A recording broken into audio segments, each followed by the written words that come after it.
우리가 세상에서 믿음을 이야기할 때 두 가지 종류의 믿음을 생각할 수가 있습니다. 하나는 우리가 보이고 눈에 보고 살아가는 이 세상 속에 이 눈에 가시적인 그런 현상을 보고 믿는 믿음, 현세적인 믿음입니다. 오늘 우리가 살고 있는 이 눈에 보이는 이 현상 속에 이 1차원, 2차원, 3차원이 있는데 이 3차원의 세계 안에 있는 것들은 다 우리 육신의 눈으로 볼 수 있는 것인데, 그런 것들을 보고 믿는 믿음을 이 현세적인 믿음이라고 말할 수가 있고요. 또 이 3차원 세계를 넘어서서 보이지 않는, 육안으로 보이지 않는 그런 세계들이 있는데, 이 세계가 이제 가시적인 세계가 아니라 불가시적인 세계들입니다. 그래서 우리 인간의 시력의 한계를 넘어서서 가고 있는 더 큰 세계가 있는데, 거기에서 더 나아가서 이제 보이지 아니하나 실제 않은 영원한 세계가 있어서 이 세계를 우리가 4차원의 세계다, 또 영적인 세계다, 초월적인 세계라고 말합니다. 그래서 이 초월적인 세계에 대한 영적인 믿음이 있습니다.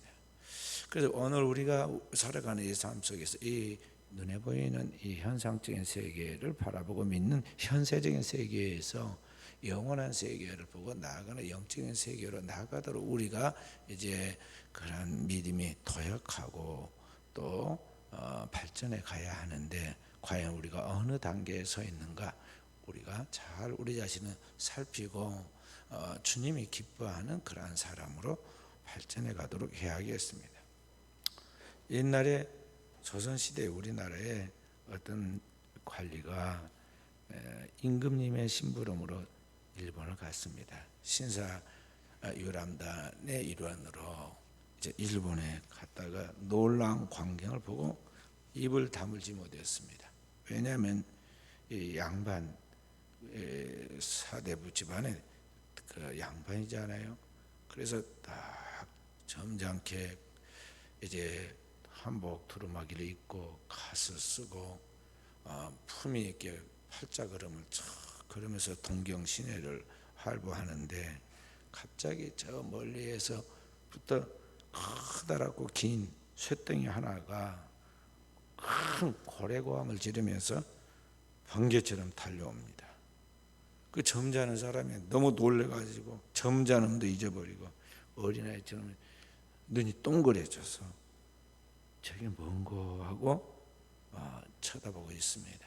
그러더니 조금 후에 그 쇳덩이가 딱 멈추고 거기에 배가 열리더니 그 새카만 그 배가 열리더니 그 속으로 거기 곁에 있던 남녀들이 쏟아져 들어가고 또 나옵니다.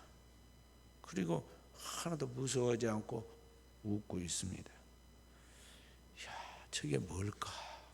너무나 신기했어요. 뭐였을까요? 전차를 처음 본 거죠. 이 김찬판이라는 분이 놀래가지고 가슴을 쓸어내리면서 신기한 것도 봤다 말이죠. 조선에 다시 돌아오자마자 임금님에게 보고를 합니다. 마마, 서원이 일본 갔다가 놀랬습니다. 놀라운 것을 보았습니다. 새로운 소식이 궁금했던지라 임금님이 계속 물어보면, 뭐 그렇게 놀랄 일이 있었는고? 예, 제가 일본을 갔는데 일본 사람들은 우리처럼 말과 마차를 타는 것이 아니라 길고 크단 쇳덩이를 타는데, 그게 얼마나 크든지 고래고함을 지르고 오는데 제가 너무 놀랐습니다. 근데 그 새카만 쇳덩이가 갑자기 배를 쩍 열더니 사람들이 그 속에 들어가고 웃고 그걸 또 타고 갑니다. 그랬습니다. 임금님이 그런 것에 대해서 들어본 적도 없고 본 적도 없는지라, 누구 안전이라고 이놈 짐을 우롱하려고 하느냐 하고 마치 꾸짖듯이 그의 말을 그만 장난치라는 식으로 지금 제재를 했습니다. 근데 이 장난이 아니라 진짜를 이야기한다고 자꾸 우기니까 곁에 있는 간신배가 그걸 보고는, 그렇지 않아도 눈에 가시같이 임금님이 자꾸 그 사람만 이렇게 챙기고 예뻐하는 것 같은데 이게 이제 잘 걸려들었다 싶어가지고 읽지도 않은 것을 임금님한테 황당무계한 이야기를 계속하는, 안 된다고 하면서 말이죠. 그를 감옥에다가 집어넣게 만들었어요. 왜 그랬을까요? 임금님이 허락을 해서 결국에는 감옥에까지 갔는데 임금님도 자기가 본 적이 없거든요. 자기가 보지도 않은 것을 아무리 상상해봐야 그런 상상력이 안 나오죠. 그런 것이 안 나오죠. 전차를 본 적이 없고 전차가 거기 멈춰가지고 문을 열고 사람이 타고 내린 것을 본 적이 없으니까 본 것은 전부 다 마차이고 말을 타고 하는 것이고 임금님이 타는 그러한 어가까지는 있지만은 그게 아닌 것을 지금 이야기를 하니까 아무리 설명을 해도 알 수가 없는 거죠. 이 세상의 상식은 뭐냐 하면은 사람은 항상 자기가 눈으로 봐야 믿는 것이죠. 봐야 믿는다는 거예요. 우리나라에서 사람들이 제일 많이 가고 싶어한 데가 어디였냐면 저 금강산이었습니다. 그래서 우리나라가 남과 북으로 한참 사이가 좋아서 그럴 때 북한에 제일 먼저 개발한 것이 저기 금강산 특구를 관광지역으로 개발했잖아요. 우리 집사람도 외국이나 어디 여행 가는 거 힘들고 가기 싫다고 그러는데 저한테 딱 한 번 가고 싶은 데가 있다고 그러더라고요. 그게 어딘가 했더니 금강산 한번 가보고 싶다고 그러더라고요. 그래서 저는 솔직히 별로 호기심이 없거든요. 저 북한이 자유의 나라가 되고 우리가 마음대로 차를 먹고 다닐 수 있는 시대가 되면 모르지만은 지금 그런 사회가 아닌데 거기에 가서 자유롭게 여행하기 어려울 것이라 그래서 별로 가고 싶지 않았는데 거기 가고 싶다고 그랬어요. 왜 그러냐면 우리나라 사람들은 걸핏하면 금강산 이야기를 하거든요. 노래도 있고 또 뭐 구경하는 거 이야기만 맨날 하는 말이 금강산 도시 구경이다 그러면서요. 먹고 나면 가야 할 때는 금강산이라고 생각을 했잖아요. 자, 그래서 우리나라 사람들은 그런 것들이 강했는데 어찌됐든 사람들은 이 보아야 믿는 것이죠. 가서 금강산도 봐야 내가 진짜 금강산이 절경이라는 것을 알 수 있지. 저는 안 가봤기 때문에 그림만 보고 영상만 봤기 때문에 여기나 한라산이나 지리산이나 설악산이나 거기서 조금 더 나은 정도겠지. 그 정도라고 밖에 생각을 안 하죠. 사람이 자기가 실제로 눈으로 보고 경험을 안 해보면은 별로 모르는 거죠. 그래서 저도 이제 가보면 입이 쫙 벌어지고 또 다른 생각이 떠오르겠죠. 세계에서 그동안에 과학자 중에 가장 머리가 좋았다는 아인슈타인이 우리가 잘 아는 대로 핵 원자력을 개발했습니다. 그 핵 융합에 대해서 연구를 해가지고 개발해서 핵에 대해서 개발시켜 놨는데 그가 뭐라고 그러냐면 이 핵의 그 원자력의 힘이 너무나 크고 그 폭발력이 너무나 커서 사람이 감당을 못하기 때문에 발견하기로 했지만 사용해 쓰지는 못할 것이다. 써서도 안 되고 쓰지는 못할 것이라 생각했어요. 그런데 지금 어떻게 되었느냐? 이 원자력 발전소를 통해서 그 폭발력을 가지고 많은 것을 지금 하잖아요. 그래서 핵 원자력 발전소, 우리나라에 지금 많이 있는 원자력 발전소가 거의 사실은 핵으로 하는 거거든요. 이 원자력 발전소 또 배도 큰 배는 무거워서 일반 힘으로는 못 가요. 근데 그 배들 항공모함들이 다 이게 핵으로 가게 핵 항공모함들. 또 보통 우리가 포탄을 쏘면은 그 나가는 그 포탄의 길이가 있는데 이 포탄의 길이 멀리 가는 것과 또 그 포탄의 그 폭발력을 극대화시키는 최상의 무기가 지금은 이제 핵미사일이거든. 인간이 못하는 게 없이 다 지금 사용하잖아요. 그것을 개발했던 아인슈타인은 아직 쓴 것을 한 번도 본 적이 없기 때문에 이게 이라는 것이 있기는 있는데 사용은 못할 것이라고 그렇게 생각을 했던 거죠. 그러니까 인간은 누구나 미리 가보거나 경험하지 않으면 그걸 믿지 못하죠. 그 우리 서양도 속담에 뭐라고 하냐면은 seeing is believing. 보는 것이 믿는 것이다. 우리 동양의 속담으로 하면은 백문이 불여일견이다, 그런 말이죠. 그것이 이제 보편적인 이 사회 속에서 이 세상의 인간의 믿음이에요. 인간은 꼭 봐야 돼요. 봐야 돼. 그래서 요새 장가들 안 가고 시집들 안 가. 왜 그러냐? 옛날처럼 처녀 총각을 본 적이 없어야 상상을 많이 하고, 그런 상상력과 호기심을 가지고, 그리고 서로를 그리워하고, 그렇게 해서 얼굴도 본 적이 없는데 부모가 가라고 그러면 그냥 시집도 가고 장가도 갔는데, 요새는 이 가지고 있는 문명의 도구인 이 핸드폰, 스마트폰 뭐 이런 걸 통해서 다 볼 수 있어. 보니까 말이죠, 이리 뜯어보고 저리 뜯어보고, 아휴, 안 되겠다. 이렇게 뚱뚱해하고, 또 이렇게 무엇이 어떻게 하고, 별걸 다 봐. 마음에 안 들어. 어떤 TV에 나와 있는 어떤 연예인들 같이 그렇게 날렵하게 생긴다든지 그런 그 이미지를 갖고 있으면 모르겠는데, 이게 뭔가 그것과는 안 맞은 것 같아. 그러니까 아예 전화도 안 해. 부모가 만나라, 전화번호나 주세요. 그래. 전화하고 딱 등록해갖고 딱 검색해보면 카카오 여기 스토리에 들어가 보면요, 그 일상이 다 나오는데 보니까는 만나고 싶은 마음이 없는 거야. 그래서 전화도 안 해보고 지워 부르고. 그래서 첫째는 만나질 않아. 이게 이제 눈에 보고 모든 것을 결정하는 이게 좀 한계고, 이게 약점이죠.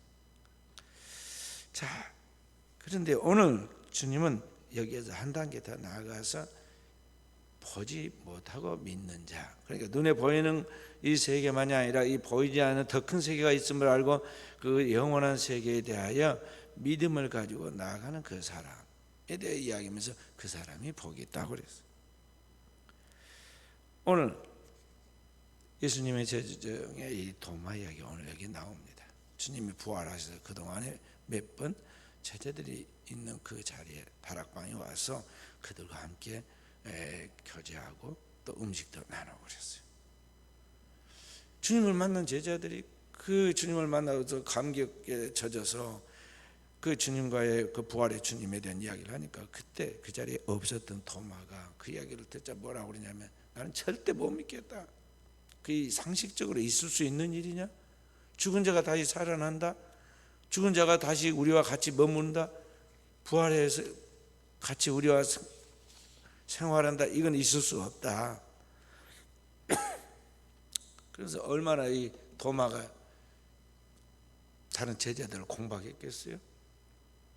베드로의 형은 예수님을 사랑하고 또 예수님도 형을 사랑했으니까 그것이 진짜 그렇게 부활하고 주님이 찾아왔으면 좋게 여겼을 거야. 그러니까 그런 상상할 만도 해. 그러지만 나는 못 믿겠어. 진짜 예수님이 부활했다면, 내가 죽는 것을 분명히 예수님이 십자가에 죽는 걸 봤으니까 그의 손에 내 손가락을 넣어보고, 그의 옆구리에 창으로 찔린 걸 봤으니까 창 옆구리 찔린데 내 손가락을 넣어보고, 그렇게 하지 않고는 내가 절대 못 믿겠어. 그러니까 못 믿는 게 아니라 안 믿는 거죠. 눈으로 보지 못한 것을 자기가 도마가 믿을 수가 없죠. 그래서 도마가 철저하게 의심합니다. 가장 인간적인 의심이라 볼 수 있어요. 도마가 믿음 없다고? 아무도 그 사람을 책망할 사람이 없어요. 진짜 고민할 바를 고민하고 의심할 바를 의심하는 사람이죠. 그런데 그 도마를 위해서, 그 한 사람을 위해서 예수님이 다시 찾아오십니다. 도마가 있는 그때 예수님이 찾아오십니다. 오셔서 너에게 평강이 있을지어다 하고 인사하고 난 다음에 딱 도마를 지적해서 이야기를 27절의 말씀 함께 읽어봅니다. 도마에게 이르시되 내 손가락을 이리 내밀어 내 손을 보고 내 손을 내밀어 내 옆구리에 넣어보라. 그리하여 믿음 없는 자가 되지 말고 믿는 자가 되라. 아니, 주님이 그 자리에 계신 것 같이 말이죠. 거기에서 자기 하는 말을 다 듣고 지금 꼭 본 것 같이 말씀하시잖아요. 내 손을 내밀어 내 손에 넣어보고 내 손을 내밀어서 내 옆구리에 넣어보고. 믿음 없는 자가 되지 말고 믿는 자가 되라. 그러니까 오늘 주님께서 지금 그에게 진정한 믿음이 뭔가를 지금 한 단계 업그레이드 시켜서 보여주는 거죠. 그리고 믿음 없는 자가 되지 말고 믿는 자가 되라. 진짜 믿는 사람이 되라. 크리스천으로서 진짜 믿는 사람이 되라. 주님이 말씀하시죠. 그러니까 이 도마가 자기도 모르게 그냥 신앙 고백이 터져 나왔어요. 부활하신 주님이 자기 앞에 있고 자기 살아계신 그분이 하나님 아니시다면 자기 말을 들을 수 없는데 듣고 그 모든 걸 말씀하신 그분을 보니까 그분이 진짜 참 하나님이시고 우리를 구원하러 오신 이스라엘의 임금이라는 것을 확실하게 깨닫게 되죠. 그래서 나의 주님이시며 나의 하나님이십니다 하고 도마가 고백하죠. 그러자 예수님께서 말씀하죠. 29절 말씀 함께 읽어봅니다. 예수께서 이르시되 너는 나를 본 거로 믿느냐? 보지 못하고 믿는 자들은 복되도다 하시니라. 진짜 믿는 복 있는 믿음이 뭐냐면은 눈에 보이는 현상적인 것을 보아서 그냥 믿는 그런 단순한 믿음이 아니라 4차원의 세계까지, 영혼의 세계까지 보지 않았지만, 이 육신으로 보지 않았지만 이미 그 세계가 존재한 것을 확실하게 믿고 그것을 믿는 믿음으로 사는 사람이 하나님의 진정한 축복을 받는다고 이야기를 해주고 있다는 것이죠. 그래서 오늘 우리는 이 보이는 것과 보이지 않는 것들의 실제에 대해서 생각을 해봐야 합니다. 예수님은 오늘 우리에게 이 보이지 않는 영원한 세계를 우리에게 보여주고 그 영원한 세계가 실제함을 우리에게 알려주고 그 영원한 세계를 믿어서 그 세계에 들어가도록 그 영원한 세계에서 영생의 축복을 누리도록 하기 위해서 주님이 우리에게 찾아오신 것입니다. 어떤 북한의 고향인 목사님이 한참 북한 방문이 자유로울 때 갔습니다. 그리고 이분이 교수들이 있는 김일성 대학교에 거기에 방문하게 되었는데 김일성 대학의 종교학 교수가 인사들이 있는 자리에서 그 목사님의 코를 납작하게 해주려고 질문을 했습니다. 내래 한 가지 묻겠수다. 당신네들은 하나님을 믿는다고 하는데 보이지도 않는 하나님을 어떻게 믿는다고 합니까? 그러면서 지금 코를 납작하게 해주려고 물었습니다. 그러자 이 목사님이 그 사람에게 그 의도를 알고는 다시 물었습니다. 나도 한 가지 물어봅시다. 눈에 보이지 않는 것은 다 없는 것입니까? 이분이 교수잖아요. 그 말을 물어볼 때 얼굴이 빨개졌습니다. 소련에 유학까지 다녀온 분이 그 말의 의미를 모를 리가 없었던 것이죠. 그러자 이 목사님 또 한 가지 물어봅시다. 눈에 보이는 것이 큰 것입니까? 보이지 않는 것이 큰 것입니까? 그러니까 얼굴이 더 빨개졌고 목에까지 내려왔어. 그리고 얼굴이 붉어지고 아주 입장이 곤란해진 그 사람이 한마디 답변도 못하고 화가 난 채로 씩씩거리고 나갑니다. 보이지 않는 실제들, 인간의 마음, 인간의 정신, 인간의 감정, 사랑, 눈에 보이는 것 너머에 진짜 보이지 않는 더 멀리 있는 세계에는 우리가 지금 여기 우리의 지금 보이는 이 하늘이라는 이 태양계를 넘어서서 더 큰 세계가 있잖아요. 그러니까 큰 소리, 지구 돌아가는 소리부터 시작해서 큰 소리는 안 들리잖아요. 작은 개미 기어가는 소리도 우리가 안 들리잖아요. 우리가 듣는 모든 것에 한계가 있어. 보고 듣는 것이. 그러니까 우리 시야에 보이지 않는 우주 은하계부터 더 큰, 더 영원한 세계까지, 더 차원 높은 영적인 세계까지 존재하는데 그 세계에 하나님이 존재하고 하나님 모든 마음으로 창조에 주관한다는 것을 이야기하는 것인데 거기까지 나가려고 하니까 그러면서 말이 이제 대화가 딸려서 안 될 것 같으니까 도망가 버린 거죠.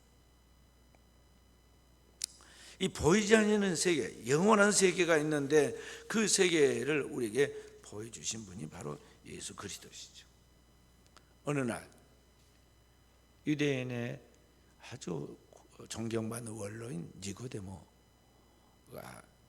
예수님을 밤에 찾아왔어요.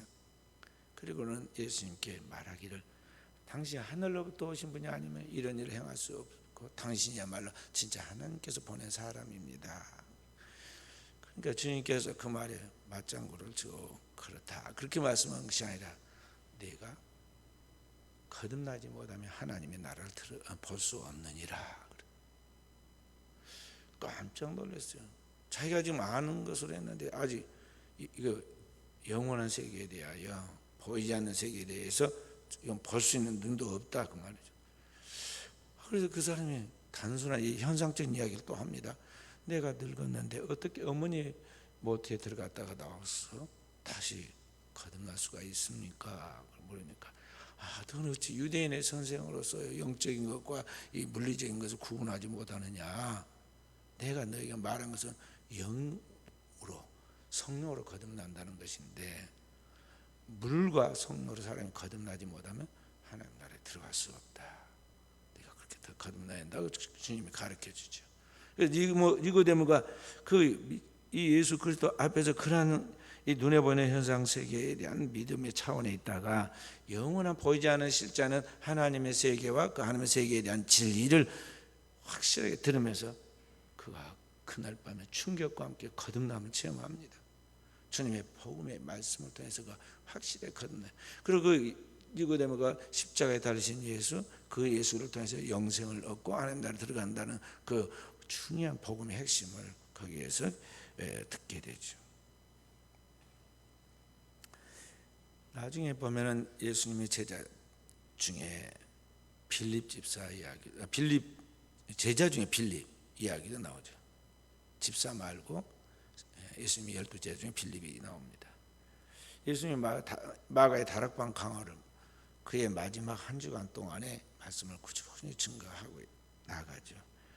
그러면서 주님께서 내가 곧 아버지께로 가는 길과 진리와 생명이다. 그러니 너희를 위하여 내가 처소를 예비하러 가니까 너희는 다 내게로 와라고 주님께서 지금 그들을 근심하지 말고 내게로 오라고 초청을 하죠. 그러니까 이 빌립이 뭐라고 이야기했냐면 그 아버지를 내게 보여주십시오. 그러면 내가 믿겠나이다. 그렇게 이야기를 했죠. 그러나 주님께서 이야기하죠. 나를 본 자는 아버지를 보았거늘 어찌하여 아버지를 보이라 하느냐. 그러니까 지금 영원하신 영이신 하나님 아버지는 이 물리적인 세계를 초월해서 지금 실제하신 분인데 이 유한한 인간의 육체를 가지고는 유한은 무한을 포함할 수 없으므로 하나님은 직접적으로 볼 수 없으나 그분이 실존하여 살아계신 분인데 그 하나님을 우리에게 볼 수 있도록 프리즘과 같이 태양의 그 모든 걸 가려서 태양을 보여주는 프리즘과 같이 하나님 모든 걸 보여주는 분이 바로 예수 그리스도시죠. 하나님이 세상을 이처럼 사랑하여 보내신 독생자가 바로 예수 그리스도시에요. 그래서 예수 그리스도는 하늘로부터 오신 참 하나님 베레데우스, 그리고 그 하나님이신 그리스도가 성령으로 잉태되어 우리 가운데 인간의 육체를 입고 오셨으므로 그분이 참 인간이죠. 베레호모라고.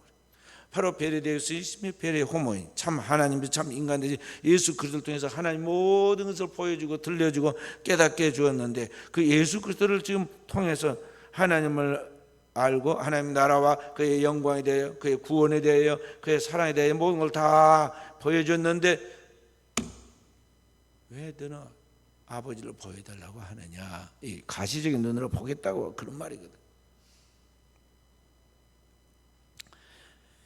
그래서 하늘로부터 오신 예수 그리스도께서 그의 이 땅에서 인간의 몸을 입고 하신 모든 말과 행위와 그의 대속적인 십자가의 죽음과 부활을 통해서 아버지의 모든 것을 다 알게 해주시고 깨닫게 해주시고 하나님의 사랑을 보여주었는데 왜 너는 다시 눈에 보이는 감각적인 시야로 하나님을 보겠다고 하느냐.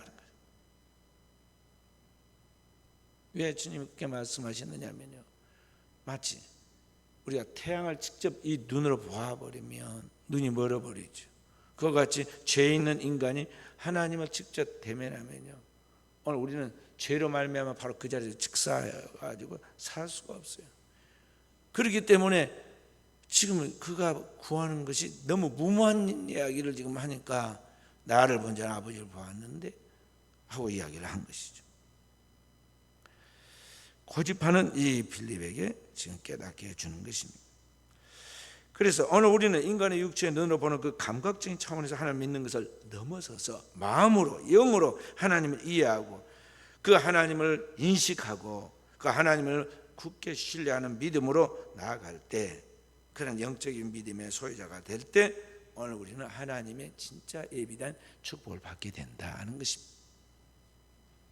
그렇게 하나님을 믿어서 복받은 사람이 나와요. 누가 길까요? 최초로 그렇게 하나님을 잘 믿어서 복받은 사람이 누구냐 하면은 우리가 잘 아는 믿음의 조상 아브라함이에요. 아브라함을 20살 총각 때 하나님을 믿게 했으면 얼마나 좋았을까요? 근데 성경에 보면 아브라함을 75살에 하나님을 믿게 해요. 하나님 부르십니다. 근데 그때가 어느 때냐? 아브라함도 늙었고 그 아내 사라도 늙었어요. 사실은 여성의 감기가 지금 지나가는 때란 말이죠. 그런데 75살 된 이 아브라함에게 자식이 없었는데 하나님이 그에게 약속하십니다.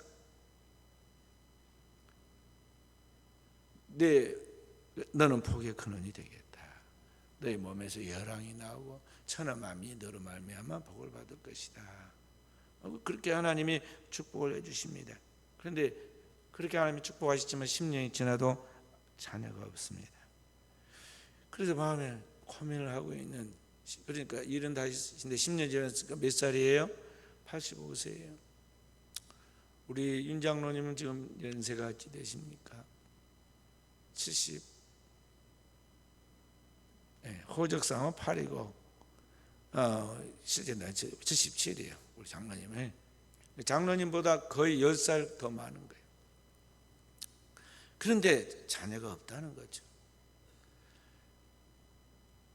그래서 고민하고 있는데 하나님께서 그를 불러내십니다. 밤에 불러내서 자, 하늘을 봐라. 하늘을 보니까 하늘에 별이 청청한데 그 수많은 별, 하나님이 헤아려 봐라. 어떻게 저렇게 많은 걸 다 헤아리겠어요? 그래도 하나님 헤아리라니까 계속 셀 수도 없는 그 별들을 셉니다. 한참 세고 있는데 하나님 말씀을 하십니다. 내 후손이 이와 같으리라. 그 후손이 하늘의 별과 같으리라는 거죠. 이 가당치 않는 이야기잖아요. 우리가 사람을 임신해서 아이를 낳으면 1년에 한 명씩 낳잖아요. 그러면 1년에 보통 한 명씩 계속 못 낳고 터울이 있어가지고 2년에 한 명씩 낳든지 그래요. 그런데 그냥 1년씩 난다고 해도 그게 지금 몇 명 낳겠어요. 그래서 하늘의 별을 보여주면서 저 수천 수만 헤아릴 수 없는 별을 보여주면서 내 후손이 이와 같으리라 그랬다. 이 상식이 있고 경험이 있는 이 아브라함이 거기에 대해서 받을 수 없는데 성경은 뭐라고 말씀하고 있느냐 하면 아브라함이 하나님을 믿으니 그래요. 아브라함이 하나님 말씀하니 그 말씀을 믿었다는 거죠. 그래서 그 다음에 하나님 뭐라고 말씀? 이를 그의 의로 여기신지라. 창세기 15장 6절 말씀. 아브라함이 하나님을 믿으니 이를 그의 의로 여기시니라. 우리 같으면 믿겠어요? 우리 같으면 믿어지겠냐는 거죠. 성경이 있으니까 아브라함이니까 믿었다고 우리 생각하면 안 돼요. 4,000년 전에 그 시대에는 아브라함은 교회도 없고 성경도 없고 믿는 사람도 없는 시대예요. 그때는 다 우상을 숭배하고 귀신을 쫓아다니고 그런 시대단 말이죠. 그런데 아브라함이 하나님 말씀을 믿었다고 그랬어요. 그리고 그 하나님을 믿는 아브라함의 믿음을 하나님이 그의 의로 올바름으로 여기시고 그에게 축복을 하셨다는 것이죠. 보지 못하고 믿는 자예요. 눈의 현상 속적인 이 가시적인 현상으로 눈으로 보지 않고 믿는 믿음이었다는 거죠. 그래서 그 믿음을 하나님이 어떻게 이루십니까? 아브라함에게 이삭을 100살이 되어서 줍니다. 그리고 그 이삭을 통해서 그의 씨에서 이스라엘 민족이 나옵니다. 그 민족의 후손을 통해서 다윗에게서 예수 그리스도가 탄생하죠. 그 그리스도 있을 때 천하 만민이 구원을 받게 함으로 아브라함이 믿음의 조상으로 그의 후손이 하늘의 별과 같이 많아지게 된 것이죠. 그러니까 보지 못하고 믿는 자는 복되다는 말이 바로 그거예요. 하나님 말씀하시면 당장 눈앞에 보이는 1+1이 아니에요. 우리 백화점에 가면 1+1 하면은 막 거기 사람들이 몰려들어가고 소문 듣고는 막 가서 뭐 사잖아요. 그래서 가끔 1+1 그거 상품 판매하고 그걸로 마케팅해서 사람 불러 모으지. 그런 것이 아니다니까요. 하나님의 역사는 상상할 수 없는 인간의 이거 상상을 초월하는 무한한 축복이에요. 창조적인 이해할 수 없는 인간의 이 논리와 상상으로 이해할 수 없는 축복이에요. 그런 축복을 주셔. 그래서 보지 못하고 믿는 자는 복이 있다고 주님 말씀하셔요. 바로 그런 아브라함과 같은 믿음을 가지라는 것이죠. 아브라함과 동시대에 그의 조카, 젊은 조카 롯이 있었어요. 젊고 똑똑하고 총명하고 인생이 창창하게 앞으로 많이 살 길이 열렸으니까 잘 믿어서 엄청난 축복을 받을 수가 있어요. 또 혼자 믿는 것이 아니라 믿음 좋은 자기의 삼촌이 같이 있으니까 굉장히 이 사람은 출세 가도를 달릴 수 있는 사람이었어요. 근데 이 사람은 믿음이 아브라함과 같은 보지 못하고 믿는 믿음으로 가야 하는데 이 사람이 이 현세적인 눈에 보이는 것에 대한 믿음이 더 촉이 발달했어요. 그래서 그 사람은 어디로 갔느냐? 하나님의 말씀을 믿는 믿음으로 나아가는 것이 아니라 아브라함을 쫓아가는 것이 아니라 당대 세상에서 아주 잘 산다는 사람들이 모여있는 이 요단 동쪽 에덴 동산과 같은 그 곳 소돔과 고모라 성, 그 당대 첨단의 도시였어요. 북쪽에 갈릴리 바다가 있고 거기서도 흐르는 요단강 물에서 범람하고 있는 이 요단강 하류의 기름진 들판에서 도시가 형성됐는데 그 도시가 소돔과 고모라였어요. 그런데 그 도시에 그 시골에서 온 젊은이가 잘 활동을 해가지고 부자가 되니까 그 도시로 들어갔어요. 그 도시에 들어가서도 그는 똑똑해가지고 그 도시 사람들이 존경하는 도시 사람들 가운데서 무슨 어려운 문제가 있으면 그에게 와서 묻고 답변을 듣고 그런 해결하는 재판관 위치에 서게 되었어요. 그런데 그 소돔과 고모라의 죄악이 하늘에 다다르게 되어서 하나님은 그것을 심판하게 되잖아요. 그런데 하나님께서 그 소돔과 고모라를 심판하기 전에 인류에 대한 장차 불의 심판에 대한 예고편이에요. 소돔과 고모라의 심판이. 그래서 하나님께서 첫 번째 심판이 홍수 심판 이후에 마지막 심판은 최후의 심판은 불의 심판인데 그 불의 심판을 하겠다는 것을 지금 보여준 것이 소돔과 고모라의 심판인데 그것을 이루기 위하여 내려오신 주님께서 천사를 둘 대동하고 셋이서 내려옵니다. 근데 먼저 아브라함을 만나잖아요. 그럼 아브라함이 첫 번째 약속을 해주죠. 명년이 맘때 내가 네 아내 사라의 몸에서 자녀를 낳게 해줄 것이다. 하나님의 약속을 말씀으로 심어주죠. 그리고 두 번째, 소돔과 고모라를 내가 불러 심판하겠다. 그의 죄악이 하늘에 상달되었고 관영하여서 이제 심판을 간다. 그러니까 가슴이 뜨끔했습니다. 아브라함의 가슴이 뜨끔해서 그래서 아브라함이 떠나가려고 하는 그 주님을 천사들이 이미 떠났고 주님이 그때 잠깐 머물러 있었는데 그 주님 앞에 6번 기도하잖아요. 6번 기도. 만약에 소돔과 고모라의 의인 50명이 있으면 어떻게 하시겠습니까? 하나님의 의인을 악인과 함께 멸하신다고 그게 과연 하나님의 공의입니까? 막 자신 있게 처음에는 이야기했습니다. 근데 하나님께 내가 말한 대로 의인 50명이 있으면 그 성을 사하리라. 충격받았습니다. 50명이 없다고? 그래서 조심스럽게 깎아갑니다. 거기서 5인이 부족하면 어떻게 하겠습니까? 45인을 인해서도 내가 멸하지 아니라 또 5명 깎았습니다. 40명이면 어떻게 하겠습니까? 그래도 멸하지 아니라. 보통 일이 아니구나. 이제 깎기를 막 10명씩 깎습니다. 30명이면 어떻게 하겠습니까? 멸하지 아니라. 20명이면 어떻게 하겠습니까? 멸하지 아니라. 더 이상 깎을 자신이 없는데 한 번 더 깎습니다. 만약에 10명이 남았으면 어떻게 하시겠습니까? 그러니까 그 10명을 인해서 내가 멸하지 아니하리라. 아브라함이 더 이상 이야기를 못하잖아요. 그리고 여기 아주 기가 팍 죽은 아브라함이 밤을 새워서 이제 철야 기도를 합니다. 하나님 그 성을 심판하러 갔는데 거기 자기 조카 롯이 있거든요. 내 조카 롯이 있습니다. 살려주십시오. 그런 말 안 했어요. 이심전심이죠. 그래서 밤새워 기도를 했습니다. 주님이 거기에 천사들 대동하고 소동하고 고모라에 들어가니까 거기에 있는 그 사람들은 그분들이 천사인 줄 모르고 온갖 죄를 저지르려고 궁리를 하잖아요. 그런데 그 천사들이 이 롯을 불러들여 가지고 사실 이야기입니다. 내가 이 성을 심판하러 왔다. 자, 이 성을 심판할 것인데 너희들은 빨리 이 성을 벗어나서 여기서 도망쳐라. 그리고 너희 가족과 관계되어 있는 사람이 있으면 데리고 가거라 그랬어요. 그래서 롯이 자기 두 딸과 결혼하기로 약속한 그러한 사이대 사람들 집에 급히 가잖아요.